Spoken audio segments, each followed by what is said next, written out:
They had told him stories, whispered accounts from fellow Wehrmacht soldiers who'd crossed paths with American forces, tales designed to instill fear, to condition the mind with propaganda so thick it felt like absolute truth. But those stories, they didn't prepare him for this moment, the POW camp, the wooden barracks, the guard approaching. And then, everything stopped. Because walking through that doorway wasn't what he expected, wasn't what they told him would walk through that doorway. It was a black American soldier.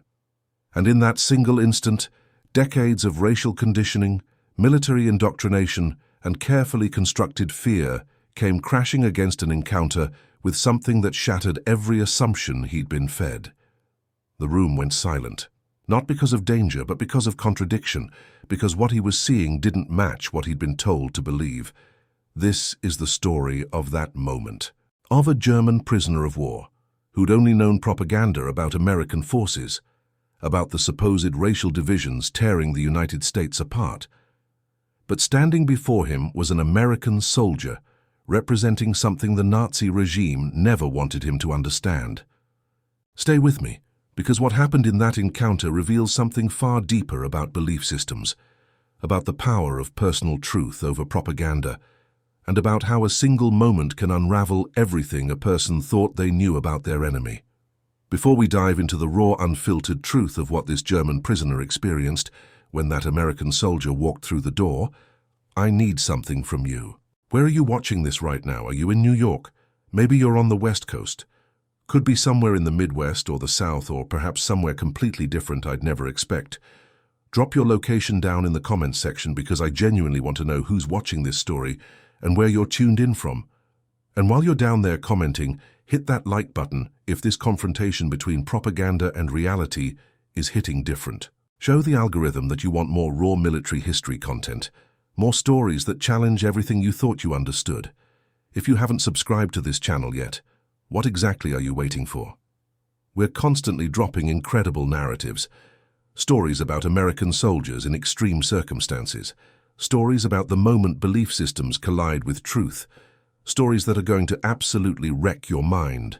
Subscribe now and turn on those notifications, because you cannot miss what we're putting out next. Now let's get back to this moment, because what happened when that German POW locked eyes with that American soldier was nothing short of extraordinary. The Reich's propaganda machine was relentless. From the moment a German boy could walk, he was fed a narrative, a carefully constructed worldview designed by Joseph Goebbels and the Nazi Party to shape how soldiers understood the enemy. American forces, according to Nazi propaganda, were fractured, divided, weakened by internal racial conflict that made them militarily inferior.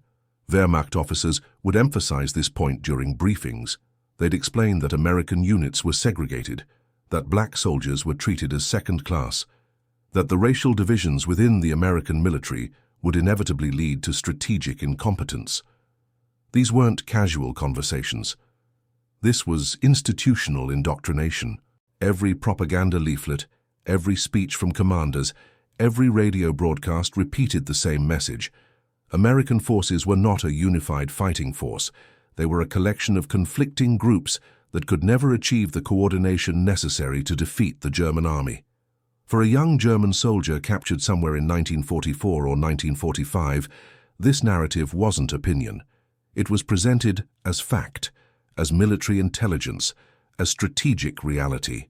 So when this particular prisoner found himself in an American POW camp, awaiting interrogation or processing, his mind was absolutely loaded with expectations about what Americans would do, how Americans would treat him, and what the racial composition of American soldiers would reveal about American weakness. He was convinced he understood the enemy. He'd been educated by Nazi institutions about American inferiority. But education based on lies creates a mind unprepared for truth. It was another day in the compound. Rows of barracks, wire fences, guard towers, the constant noise of hundreds of German soldiers processing their new reality as prisoners of war on American soil. This particular man, let's call him Klaus, though his actual name has faded into the historical record, was awaiting interrogation. That's what happened to many German officers or soldiers with valuable intelligence. American intelligence officers would interview them, document information, assess military knowledge. Klaus had been a Wehrmacht soldier, captured during the final months of the European campaign when the German military was collapsing. He'd survived combat. He'd survived the journey to an American POW camp. He'd survived processing. And now he was waiting in one of the barracks when the guard came to fetch him. Standard procedure. Interrogation. Questions about unit assignments, command structure, operational tactics. He'd been prepared for this by his fellow prisoners. Don't reveal anything crucial. Stick to rank and serial number when possible. Cooperate just enough to avoid harsh treatment. It was the calculation German soldiers made in captivity. But as he walked toward the interrogation room, toward the officer who would question him, something happened that shattered every assumption he'd built his understanding upon. The door opened, and there stood an American soldier in uniform, fit, confident, professional, and black. In that single instant, everything Klaus thought he understood about American military weakness collapsed. Klaus froze. His mind, conditioned by years of Nazi education, couldn't reconcile what his eyes were showing him. A black American soldier. Not in a support role. Not relegated to manual labor, as propaganda suggested happened in segregated American units, but in a position of authority. An interrogator, someone with institutional power, someone who was going to be asking him questions. This wasn't an anomaly that could be dismissed. This wasn't a rare exception proving the rule about American racial segregation. This was institutional American military structure, revealing itself in real time. The propaganda had been explicit. Racial divisions in the American military were supposedly strategic weaknesses.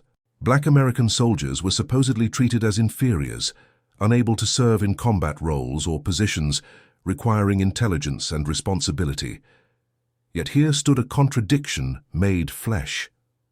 A black American soldier operating within the American military system with clear authority, professional competence, and institutional legitimacy. Klaus could feel his entire framework of understanding shifting beneath him. The silence stretched. Neither man spoke immediately. Klaus's silence wasn't hostile. It was shock, pure, unfiltered, existential shock. Because in that moment something clicked. If the Nazi regime had lied to him about this, about the racial structure of American military forces, about American weakness, what else had they lied about? What other fundamental beliefs he'd accepted as military truth were actually propaganda? The interrogation was about to begin, but Klaus was already interrogating something far more fundamental. He was interrogating his own belief system. The interrogation began like dozens of others before it. Questions about unit assignment, unit strength, supply lines, command structure, standard intelligence gathering protocol conducted by American military personnel trained in systematic information extraction. But Klaus was different from earlier prisoners the officer had interrogated. Klaus was observing, studying. The American soldier conducting the interview was professional, competent, and thorough. He didn't display contempt toward Klaus. He didn't treat him with excessive cruelty. He was doing his job. He was doing his job well. And Klaus couldn't ignore the reality standing directly in front of him. An American military institution that integrated black soldiers into combat and intelligence roles wasn't fragmenting apart through racial division. It was functioning. It was operating effectively. The officer, for his part, probably didn't fully understand the psychological earthquake happening in Klaus's mind. From the officer's perspective, this was a routine interrogation. From Klaus's perspective, this was a fundamental restructuring of his understanding about who the enemy was and how the enemy functioned. The questions continued. The session lasted hours. Klaus answered some questions, deflected others, provided information he deemed non-critical. But the real conversation wasn't happening in the words being exchanged. The real conversation was happening in the collision between propaganda and lived reality. Klaus had been told the American military was weakened by racial conflict. He was now directly experiencing evidence to the contrary. A professional, capable American officer of color conducting official military business with competence and authority. Every moment of that interrogation reinforced the same devastating conclusion for Klaus's worldview. Everything he'd been taught about American military weakness was false. Klaus left that interrogation room fundamentally different from how he'd entered. His belief structure had been shaken, not destroyed perhaps, but fractured. The propaganda he'd internalized about American military weakness had collided with observable reality, and reality had won. He would spend the remainder of the war as a POW. He would eventually be repatriated to Germany, but he would carry that memory forward. The moment a black American officer had revealed the lie hidden inside Nazi indoctrination. This encounter wasn't historically documented in the way major battles are recorded.